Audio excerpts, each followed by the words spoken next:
दरबार की जय। आज माँ भगवती का 9वां दिन, माँ सिद्धिदात्री का दिन, और मैंने आज देवी महात्म्य में वर्णित सूरत समाधि नाम वैश्य का, मधुकैटव का वध, महिषासुर का वध, धूम्रलोचन का वध, शुंभ निशुंभ के असंख्य दैत्यों का वध, चंड मुंड का वध, रक्त बीज का वध और शुंभ निशुंभ का वध सुनाया। देवी द्वारा देवताओं को अभय का वरदान, और देवताओं को वरदान दिया कि जब जब आप देवता लोग मुझे तपस्या करेंगे और मुझे आराधना करेंगे तो मैं उस समय आपके दुखों का नाश करूंगी। और देवी माँ ने अपने स्वरूपों का वर्णन किया और बताया कि इस रूप में कब कब वह अवतरित होंगी और किस किस राक्षसों का मर्दन करेंगी, और देवी ने सभी को वरदान दिया।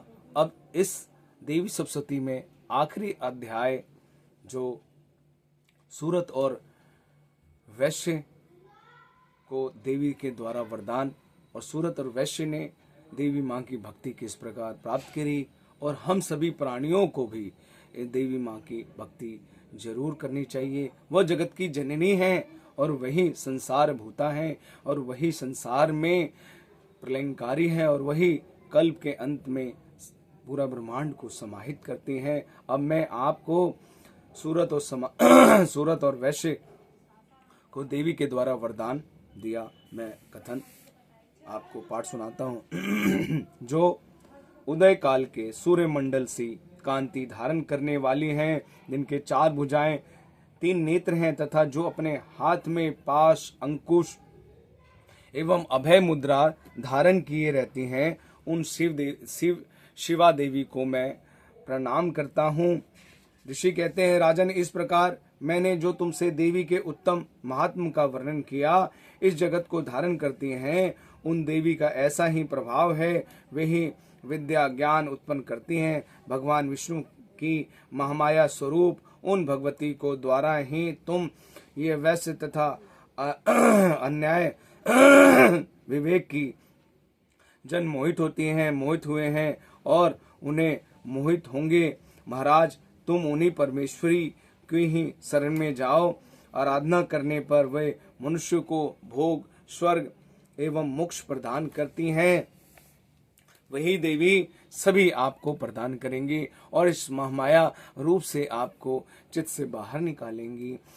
कौशिक जी कहते हैं, मेघा मुनि के वचन सुनकर राजा सूरत उत्तम व्रत का पालन करने के लिए महाभाग महर्षि को प्रणाम किया, और वे अत्यंत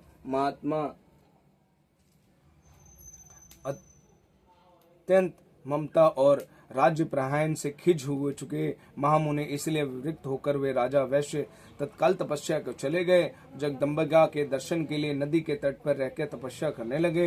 वे वैश्य उत्तम देवी सुख से जाप करते हुए तपस्या को प्रवृत्त हुए और दोनों ही नदी के तट पर देवी माँ की मूर्ति बनाकर उनकी आराधना पुष्प, धूप, दीप, हवन से द्वारा उन्हें आराधना करने लगे। उन्होंने पहले अपना धीरे धीरे आहार को त्यागा और फिर वे दोनों अपने शरीर के रक्त से प्रच्छेदित बलि को देते हुए लगातार 3 वर्षों तक संपूर्ण आराधना करते रहे।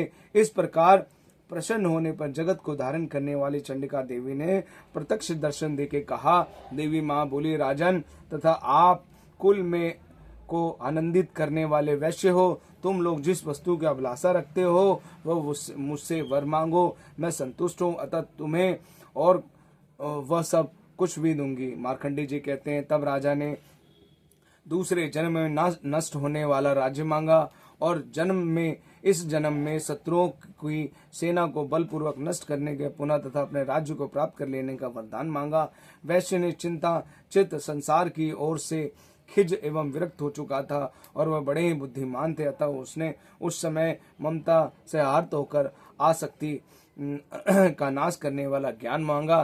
तब देवी माँ बोली, राजन, तुम थोड़े ही दिनों में शत्रुओं को मारकर अपना राज्य प्राप्त कर लोगे और वहां तुम्हारा सब राज्य स्थिर रहेगा। फिर मृत्यु के पश्चात तुम भगवान विष्णु के सूर्य के अंश में जन्म लेकर इस पृथ्वी पर सावर्णिक मनु के नाम से विख्याति होगी।